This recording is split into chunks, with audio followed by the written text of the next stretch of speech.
Wow, so we're seeing a 62% drop in the number of investor purchases here in Florida. Why is this happening? Why is this happening in specific geographic areas around the country? And what does it mean for you as an investor or somebody who's looking to buy or sell a home? Watch this video, find out all the details you need to know about why this market is changing so fast. And it's going to help you make a better decision, hopefully save you tens of thousands of dollars in your investment. So let's dig in. This is from Redfin. This is the national investor purchases. And as you can see, during the peak years during the pandemic, 2020 to 2022, even into early 2022, there was a massive spike in the number of investor purchases. Now, why did this happen? Clearly, what happened was the Fed basically had this zero interest rate policy, the ZIRP policy, that brought rates down extremely low. You could buy investment properties in the 4s, 5% rates. Usually, investor properties have a mortgage rate of 1% higher than if it was a regular primary home. The reason for that is because there's more risk, right? People will walk away from their investment purchases more than if they were going to walk away from their primary home where they actually need to live. So we saw this massive spike, and now we're seeing this decline very rapidly once we saw the Federal Reserve raise interest rates. And this is why I keep saying on all of my videos, it's all tied to payment. And the number one factor for payment, obviously, is price, but most importantly is the interest rate. So as interest rates go up, assets backed by debt come down in value. And that is what we're seeing. We're going to dig into why this is. And this is why investors aren't able to purchase as fast as they used to because the interest rates are higher. They need to get a higher yield on their investment or be able to even purchase it lower. And most sellers haven't capitulated yet. So this is the national investor market share. You can see that nationally investors are buying about 1 out of every 5 properties still. But this is also because the number of sales are falling. So we're at a historic level of number of units sold. We're down worse than the great financial crisis. People aren't talking about this enough. That is a huge indicator that real estate is slowing. And real estate is a massive multiplier, right? When you buy a house, you're also buying appliances, you're fixing up the house, you're hiring contractors, all this money that flows in and flows out during these transactions, right? The real estate agent gets paid, title company, mortgage company is slowing, right? It comes to a halt. So it has this this multiplier effect that you've never seen before. And so it falling is a huge problem. I mean, so investor market share, right, is not as it seems like it should be lower than it is, but part of the reason why is because the number of sales are actually falling overall. It's 19% of sales. Institutional investors are 40% of all investor purchases, right? So about 60% of investor purchases are just mom and pops, right? Buying a second home, buying a third home, maybe a flipper that turns them into rentals, things like that. Small investors bought more homes in 2023. Large investors bought fewer, and we see this trend starting to move down. Now, there's homes like American Homes for Rent, Invitation Homes, First Key, in Progress that went in and gobbled up tons of inventory, especially in Jacksonville, from the time period of 2012 all the way up to 2022. And they stopped primarily, probably about 95% of their purchases in our market locally because the numbers on paper no longer made sense to be able to purchase. What are you seeing on the ground in your market? Are people still buying investment properties? Are there wholesalers that are still being able to grow their business rapidly in this type of market? Here locally, things are changing very, very quickly. And so what are these large investors purchasing? Primarily, they love single family homes. This is where people see the most price appreciation for rentals and for the price of the home. They're also buying 2 to 4 units. You can see they're quite much less. That's mostly because we don't see a lot of duplexes and quadplexes, especially in Jacksonville. The only ones here are built in, the 1920s, 1930s, 1940s, and then condos, right? And we have a condo crisis that's going on here in Florida, and then townhouses. But the problem with condos and townhouses is that if somebody stops paying, it impacts everybody else in the community in terms of the maintenance and the escrow that you have to do for the community. It's a big problem, and they usually drop the most. Secondly, most families, or that are buying, if they have multiple kids, they want that single family residential where they have more space. Condos and townhouses they don't go up as much here in Jacksonville, and they go down a lot during a recession period. So they're not the best investments that I've ever seen. I haven't really made met that many people who've done well with them. I bought one strategically from foreclosure auction in 2019 and made $80,000 off of it. But that was because I was in and out of the market quick during the pandemic years where we saw this massive spike and everybody was just buying everything at that time. What is Redfin saying about Florida specifically? In Florida, the state's home prices are dropping, inventory is high, right? And it's rising very rapidly. So we should be seeing price decreases to come. HOA fees are through the roof. I just had somebody call me yesterday. It was the president of the association saying our association fees have gone from 175 a decade ago to like nearly $500 a month. And they still don't have enough money in reserves because the cost of fixing things has gone up. Insurance costs have just been soaring. And of course, we have the increasing frequency of natural disasters. This is exactly what Redfin's saying, right? They have an incentive to say usually good things because they want more houses to sell, but they put out their research and they're saying, hey, this is an issue. We see this happening in Florida. So as stated above, some of the decline in investor purchases in Florida are due to the dwindling popularity of condos. Again, not a fan of condos as an investment style. This is a Newsweek article from Reventure. If you're not following Reventure, the guy's great. You should definitely follow him. He has this cool app where he tracks a bunch of information. But he says the housing market's experts see an alarming trend. Jerry is the guy, said investors are abandoning other markets, including Jacksonville, Phoenix, Charlotte, Nashville, Miami, and Denver. These are areas that did very well during the COVID years from relocations and migrations. And while Jacksonville saw investors buying down by 63%, Charlotte experienced a 61% decline, and Nashville saw a 59% decline. We're seeing massive declines in the number of investors purchasing houses. The issue with investors in the housing market is they tend to amplify whatever the current market trends are, which is absolutely true. Investors are always, they want to bid up the prices as fast as possible, sell them for the maximum price. It's a great thing, right? It's capitalism. We're fixing these properties and adding value to them. And it's a property that might have not gotten any attention or love, and it makes the community better, right? To have a nice, newly remodeled house, but they usually tend to overbuy and then don't project any sort of downturn possibility, and they don't keep the reserves to keep their property. So when things turn south, they go underwater very quickly. And most investors in real estate are cash poor. We talk about this all the time internally. We rarely meet anybody with cash in the real estate industry. They're always fully deployed. They don't like holding cash. That's why they hold so much real estate. They don't like owning stocks in some situations. They're the real estate guys, but they very rarely save for the downturn. Then they have to fire sale their properties, which causes things to go the other direction. My testimonial is I moved to Jacksonville because it was affordable, right? I'm from Washington, D.C. area, outside of D.C. and Virginia, and we saw the affordability problem we couldn't live in DC. Even with a $60,000 salary, I was living in my mom's basement, just to be fully transparent with you. It sucked. And so we had to move somewhere affordable. That was Jacksonville, right? We could live in Jacksonville for basically half of what we were living in DC and with a similar type of income.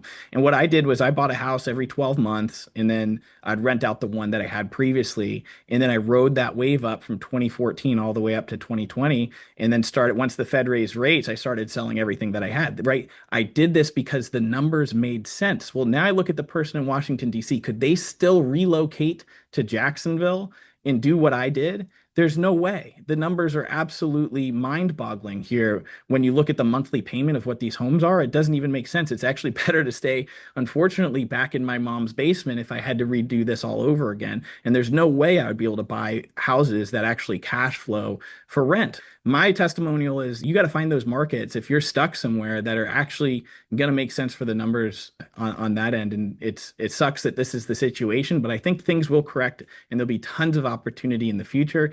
Markets is all about timing and getting in at the right time on the buy. Right now, frankly, is one of the worst times in history to be able to purchase from an affordability standpoint. When you look at it from, an interest rate, price, and salary standpoint, it is a really, really tough time to be able to purchase.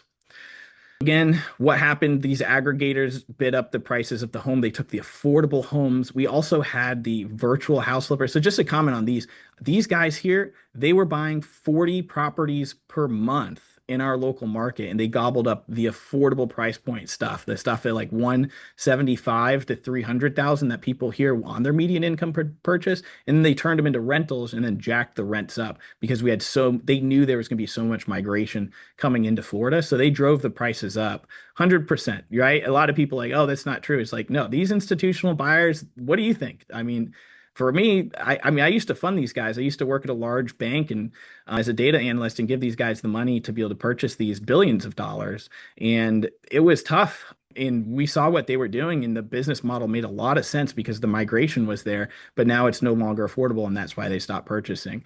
Now, the virtual house flippers are the same way, open door, right? They only existed because we had these artificially low interest rates due to the Federal Reserve, right? The government is responsible for this current housing bubble 100%. It is a function of payment. And then Zillow offers the same. And then they bought all the way 2014 to 2022 and then just stopped their purchases. And this is a picture of Open Door Technologies. This is their stock chart. As you can see, during 2021, they spiked, right? They were able to flip a bunch of houses, make a little bit of money just because price, you buy a house, literally a month later, they would be selling for $30,000, $40,000 more, and they could make profit on that. And rates were low. Well, now you're going to lose $30,000, $40,000 if you buy at the peak prices and then wait, and you're going to have to pay a higher interest rate to hold that. And it's going to take longer to sell. It makes no sense for this company. This company only existed for a very specific period of time. I expect it to either go bankrupt or be acquired or something like that. But it's only possible to have this business model on low costs of borrowing. And they're not able to buy stuff because they're not on the ground in our local markets grinding day to day to try to find the distressed stuff. They're trying to work through real estate agents and through the consumers directly, and a lot of people. And they won't buy these properties that are massive lift rehabs, right? They're going to slap lipstick on a pig and try to flip it as fast as they can, right? This is Wall Street money we're talking about here. So, what I've been noticing is the large local wholesaling operations here have practically disappeared. The large buyers of rental properties have disappeared. Most of the investors disappear. It used to be like Wolf of Wall Street. You'd walk into somebody's office and they would have just massive numbers of screens and call center environment, just, searching for properties, and then they'd get a property and sell it to a hedge fund right away. All of those disappeared in 2020, late 2022, 2023, and they would make, 50K a flip, 20K a flip, zero a flip, negative, and then they would boom, shut it off. So these operations have vanished from Jacksonville. I don't know about your market. Comment. I would love to hear what you guys are seeing in your market, but they've disappeared. Obviously, there's the local mom and pops that continue to run. It's their primary thing of business, and they do really well with it. But for the majority of people, the big operations have completely disappeared. So here's the chart that shows, we're down 62.8% from the peak. These are the housing markets with the biggest drop in investor purchases, right? You see Atlanta, Georgia. Makes sense, right? Atlanta benefited from the boom years. Lots of investors in Atlanta for real estate. 65.9% down. Jacksonville's number two, and we're down 62.8%. Phoenix, Charlotte, Nashville, Miami, Denver, Colorado. So you can go through these. A lot of these, there's Fort Lauderdale and Orlando and Tampa. So Florida, again, is one of those boom bust states with investors who just come in and speculate. And now we're seeing a 60% collapse across the board. And this is the data. This is also from Redfin. This is Jacksonville, Florida. Year over year growth in investor purchases. It's kind of just leveled out at this point, right? It's not really going up or down. We had those peak years, and then we had our correction, and now we've just leveled off here. And we'll see where things are going. Sellers are starting to capitulate and starting to understand the market is truly different. So they are now being willing to sell their house for cash for a lot less money. And this is giving us an opportunity as investors to go in there and see, hey, we can provide you a cash solution for your property if you're interested in selling. Otherwise, you got to sit on the market and have those carrying costs. So basically the investor takes those risks off of your plate, and the seller gets a lower price than they would have wanted, but they can walk away and move on with their life. So I do see, this is a necessary business. I know a lot of people hate it and despise wholesalers, and they despise house flippers.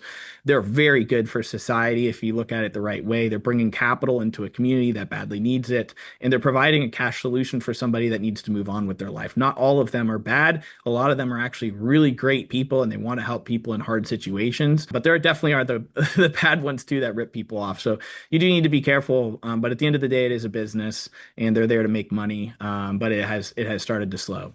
What do you guys think about wholesalers and flippers? So again, just want to ask you, what do you see in your market? Are investors still buying? what do you see happening in prices in your area if you're any of those areas that have seen that massive decline. So I want to go into another issue that's super interesting. You guys got to hang on and watch the rest of this video because this does impact you if you're an investor.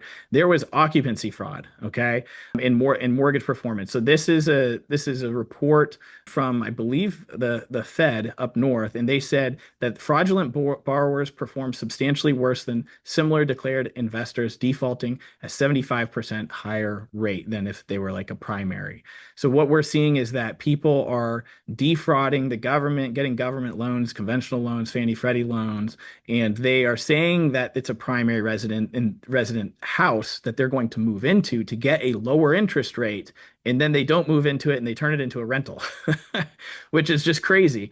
So this is something that's popping up very, very rapidly, and we'll jump into the data here. So we're actually seeing across the board 10 to 13% occupancy fraud. The homeowners are lying about where they live to buy homes cheaper and take advantage of the rise in remote work. So someone, let's say, is moving locations from here to here, or says they are, and they send over their contract for their W-2 employment that says they can work from anywhere. So nobody really has a way to verify this information if they actually moved into the primary, and banks don't go behind people to check to see if it actually is a primary or if they kept it as a rental property. So the numbers on this is crazy. 10 to 13% occupancy fraud is really freaking high. And so this is starting to catch on in the news. I think you're going to hear a lot more about it in coming years. The government doesn't like this, but this is what it says here on this report from the Federal Reserve. 1/3 of investors, right? So 10 to 13% of everybody, but 1/3 of investors are doing occupancy fraud. The Federal Reserve found that the occupancy fraud is widespread. 1/3 of the effective investor population. These fraudulent loans are being bundled with other loans and sold as mortgage-backed securities, one of the bedrocks of our banking reserve system. Now, why does this happen? Well, sometimes lenders who don't care, they just want to get paid a commission, will just originate the loan regardless, right? They're responsible to catch this stuff and report it. And there's a lot of lenders who are really good who do. There's a lot of lenders who don't want to ask the question because they don't want to know. But fraudulent loans are a huge issue. Fraud is not just rampant in the residential mortgage market. Earlier this month, the Wall Street Journal also reported that Fannie and Freddie were adjusting their rules to address this type of fraud within the commercial real estate market. So that's really interesting too. So there's articles all about this, and there's going to be more information coming out over the next few years. So due to the low rates, right, we saw the investors plus the fraud push up prices way higher than they should be in a normal market. And then, of course, we saw the interest rates rise, and now we're starting to see home prices come down. But now that it's reversing as rates rise, right? So this is the number of homes for sale in southern USA. This is from Macro Edge Research. Now we have more listings for sale in the South than we had at the Great Financial Crisis. Now, again, I keep explaining to people, they don't understand it. They don't understand, like, the number of sales are lower than the Great Financial Crisis, and now there's more homes for sale than we had in the Great Financial Crisis. And by the way, there's a lot of shadow inventory that I might come out with on other, there's shadow inventory, and then there's FHA and VA loans that are going to be, coming due into foreclosure coming October 1st with some new rules that are coming out with the administration. This stuff will absolutely impact the number of inventory. Well, if inventory skyrockets like this and continues to go, prices are to follow, right? Prices are the last thing to drop, but they will come down and sellers will eventually capitulate, usually 6 to 8 months after the data comes out, because they don't know. They don't know that this stuff is coming. So if you're looking at this information, you're thinking about selling, I would move as fast as possible, and you got to get there before August, because once school starts, sales drop about 50% just from seasonality, because a lot of people move to get their family into a school district. And it's going to get worse with inventory stacking. So this is the, some of the shadow inventory. This is the stuff that's not started or it's under construction. So right now in Jacksonville, this is crazy. I mean, on every corner you see trees cut down and they're building a new community. This is multifamily. This is single family houses. They're still building them, even though the stuff that they have isn't selling. It's very interesting to me. I guess once they break ground, they have to finish the project because the contractors are all there. The loan's been processed, all this other stuff. But there's a massive amount of inventory that's coming on the market in addition to the existing inventory. So we expect it, basically there would be a massive amount of supply right when we saw, if you saw my last video, go watch it. Migration has dropped 80% from the peak until today, and it's slowing down quite a bit more. So if we don't have migration in Florida and we're building all this inventory, who are the people who are going to buy these homes? It's not investors because investors are dipping out too, right? So pending home prices will just have to come down until it makes sense again. And then pending home sales are another factor. It's worse than the great financial crisis levels already as well, right? So we're at 71, 69. So we're just almost at the worst, in terms of pending home sales. And the inventory is now worse than it was in 2018. So pre-pandemics in Florida. So you can see the areas that have the most rising inventory. We got Florida, Texas, Colorado, the same stuff that we're seeing these investors that are pulling out of. We see Georgia's down 8%. We expect that the inventory there is going to continue it's down 8% from that period, but we expect it to turn red like these other ones. And there you go, see Arizona. But Florida is definitely one of the worst. Colorado is absolutely the worst. Texas and then Florida. We expect those to continue to move up. This is just a picture says 1,000 words. I take a picture of the Jacksonville market every week, and you can see these green dots represent the active listings. If you drive down the street here in Florida, you'll see basically a for sale sign on almost every street corner. Somebody is selling their house for some reason, and we want to dig into that research. And share, like, and comment. You guys encourage me to continue to make these. I love sharing the data that I'm looking at with you guys. So if you like it, share and comment. I'll continue to put data out here. Regardless if you agree or disagree with the information that I'm sharing, it's important for you to hear another perspective at the least. And prices are coming down. So this is the monthly housing payments are falling, right? So payments are falling. Why? Because prices are coming down. Rates are coming down just a little bit in the last week, which is great to see.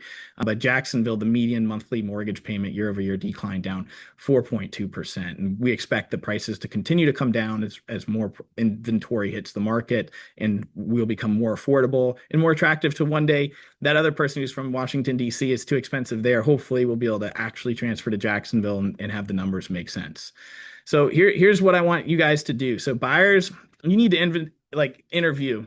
I don't understand why you don't interview. You get stuck with the worst agents out there. Spend time interviewing the agents.